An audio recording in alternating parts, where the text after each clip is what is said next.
Live from Waterford and Dungarvan, this is Waterford at 1 News. This afternoon's headlines. Farmers in Waterford are continuing their protest outside meat factories despite a High Court injunction banning blockades at some sites. Waterford Sinn Féin TD David Cullinane says Boris Johnson is showing absolute contempt for Ireland and his own Parliament. Waterford has been announced as the winner of Foodie Destinations 2019, and in sport, Shane Long's been left out of the Republic of Ireland squad for the Euro 2020 qualifier with Switzerland. Farmers are continuing their protests outside meat factories despite a High Court injunction banning blockades at some sites. The unofficial protests have been ongoing since Monday after talks aimed at resolving the ongoing row over beef prices broke down. 4 companies have been granted injunctions to stop protests outside their facilities, but many farmers are refusing to leave. This farmer protesting at the gates of ABP in Ferrybank says Irish beef should mean Irish beef. They're importing product into this country, up to 40 or 50,000 tonnes, putting it through the factory, given a Board B accreditation, quality assured. And we had the Meat Industry Ireland man on this morning stating that the farmers are shooting themselves in the foot because we have a delegation here at the moment from China and they're trying to sell into these markets. And I just wonder how much beef is Irish is actually going into these markets. He says they'll protest until their demands are met. The next move will have to be theirs, and there's a list of demands there by us independent farmers protesting here that the 30-month rule will have to go. There's 70 days where you have a Board B approved farm and you sell it to another farmer, he has to hold the animal for 70 days even though it's moved off a Board B accredited farm to another Board B farm. The 4 movements, I mean, what's the difference if an animal moves around once he's cared for correctly and looked after on accredited farms? But it's just mechanisms the factories have put in place every time to nail farmers and take money out of their pockets, you know. A group of Chinese inspectors are visiting meat plants across the country. President of the Irish Cattle and Sheep Farmers Association, Waterford man Edmund Whelan, welcomed the sensible compromise by protesting farmers to facilitate the visit at Meadow Meats in Rathdowney in Laois. What I did say to him was, with the Chinese inspections coming, it was very important that the inspectors were allowed to inspect the plant, because we do need these markets, especially with Brexit looming. Every market is very important. And as I said, every war ends at some stage, and we do need the markets going forward. I mean, this war isn't over yet, but we do need to ensure that we have markets for our livestock. Ruth Davidson has confirmed she's resigning as leader of the Conservatives in Scotland. She's posted images on social media of the letter she sent to the Scottish Party chairman, saying the role's been the privilege of her life. Meanwhile, Waterford Sinn Féin TD David Cullinane says Boris Johnson is showing absolute contempt for Ireland and his own Parliament. He says with a no-deal departure looming, a vote on Irish unity is also on the cards. We wanted to make it very clear to any British Prime Minister that if they insist on taking Ireland out of the European Union, out of the customs union and out of the single market, then the Irish people will do everything they can to protect our interests. And if that means then having a border poll and making sure that we end partition for good, that will obviously be something that's on the table. So there's a number of options open. On Board Planola have been called cowards for washing their hands of a decision on a wind farm in the Ballyduff area of County Waterford. Baranafadig wind farm was erected in 2015. However, it was discovered that the blades on the turbines were too big and the development was deemed to be in breach of planning conditions. The company have since applied to On Board Planola for leave to apply for substitute consent in relation to the revised design. On Board Planola has now ruled that they do not require substitute consent. Local Fianna Fáil councillor James Tobin says On Board Planola have acted like cowards. What Board Planola have decided that an illegal development can stay where it is. They have washed their hands. They have thrown it back now. The company will have to apply to the council for retention. I think on Board Planola again proven that they'll bend to the big man.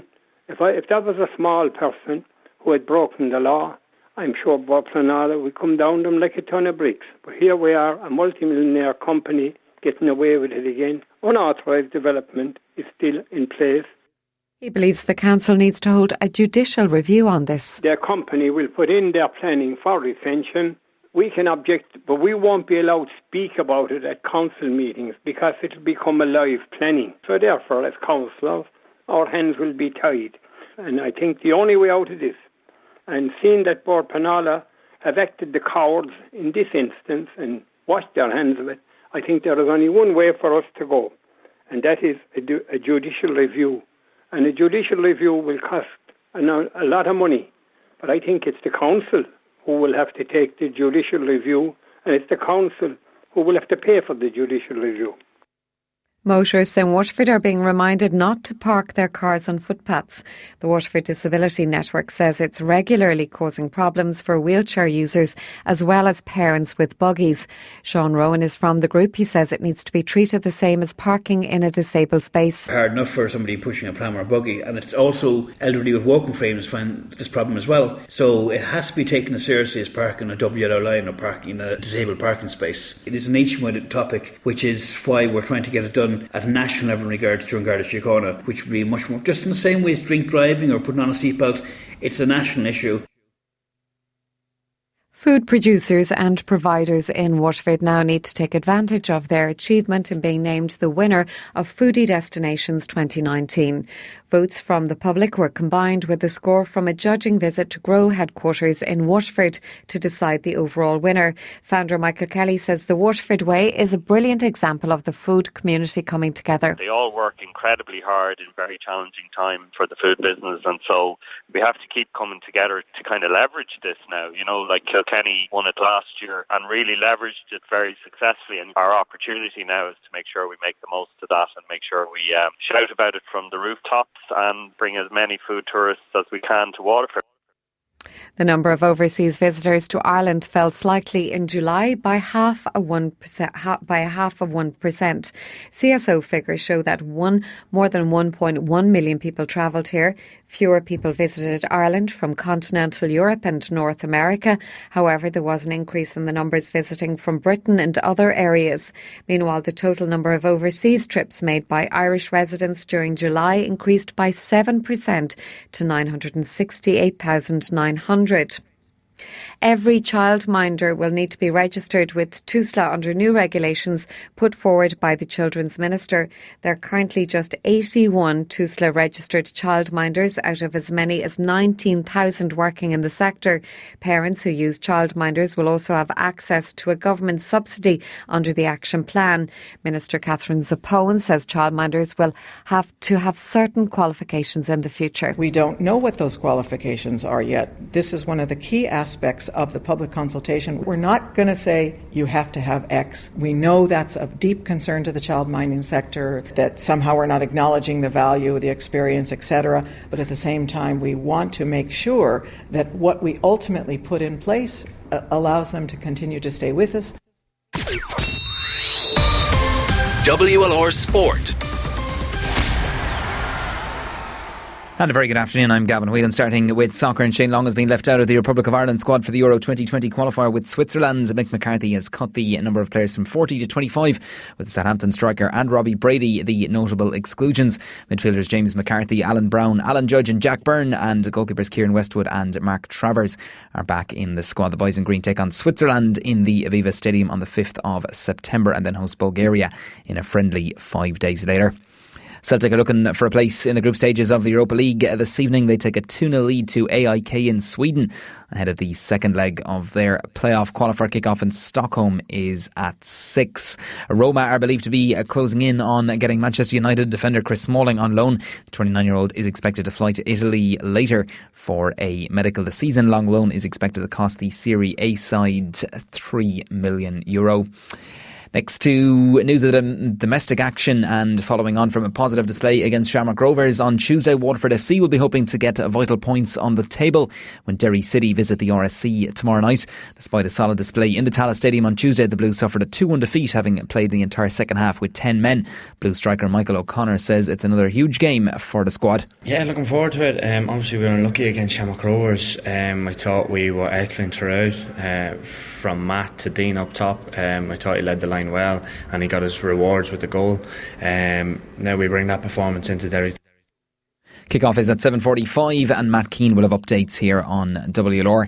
Gaelic Games Ballygunner's Shane O'Sullivan will miss Saturday's Senior Hurling Championship quarter-final against Passage through suspension. The experienced midfielder received a red card in their round 3 game with Tallow. Passage were the last team to beat the Gunners in a knockout match in Waterford back in the 2013 decider. That's the opening quarter-final ahead of a bumper weekend. It's at 3 o'clock in Welsh Park on Saturday. Lismore and Mount Sion meet in the Farfield at 6 p.m. on Sunday with a place in the last 4 up for grabs. Mount Sion defeated Clonea last weekend to reach the quarters, and Mount Sion selector Jim Green is well aware of the threat Lismore will pose. Absolutely, Lismore, they're very good forward in, and I mean Morris is as good a club hurlers as in the county, probably the best forward in the county. He's a big worry from a Mount Sion point of view, but they have other fellas as well, They're a dangerous forward line if it goes well for them, so we're obviously aware of that, and we'll be doing our best to put a stop to it, The quarter-final action continues with Dungarvan and Abbeyside clashing in a local derby on Sunday evening at 7:30, while Roanmore and De La Salle clash at 1:30 in Welsh Park on Sunday afternoon. John Jackson, County Board Treasurer, has a rundown on the admission prices for this weekend's games. Farfield on Saturday afternoon for the double-header relegation semi-finals, with the admission will be €10 with €8 concessions. Welsh Park on Saturday afternoon and Sunday afternoon, admission both days will be €10 with €8 concession, and on Sunday evening in Farfield for the big double header the admission will be €15 with €10 concessions. There will be plenty ticket vans open and ticket offices and plenty style, so we'll get people into the grounds as fast as possible. In athletics, Waterford's Thomas Barr returns to action in the Diamond League this evening in a competitive field. With a look ahead to the action, here's Fintan Walsh. Thomas Barr is back in action this evening in Zurich in the final race of the Diamond League series, and going into it he holds the lead in the points table by 1 point. With all 8 finalists assured of substantial monetary prizes, Thomas will be aiming for an improved performance to get him to a high placing. Running from lane 1, the race resembles an Olympic final, and it begins at 8:44 p.m. Fintan Welsh for WLR Sport. Thanks indeed, Fintan, for that. And in golf, Rory McIlroy's in the clubhouse following his first round at the Omega European Masters in Switzerland on 3 under par. The lead is held by Australian Matthias Schwab on 7 under. Paul Dunn is in the clubhouse on 3 over par there, while Gavin Moynihan is 1 under after 4, and Padraig Harrington is level par after playing his opening hole this afternoon. Robin Dawson has just teed off at the KPMG Trophy in Belgium. West Waterford's Gary Hurley is also in the field. That's the latest on WLR. Our next bulletin is at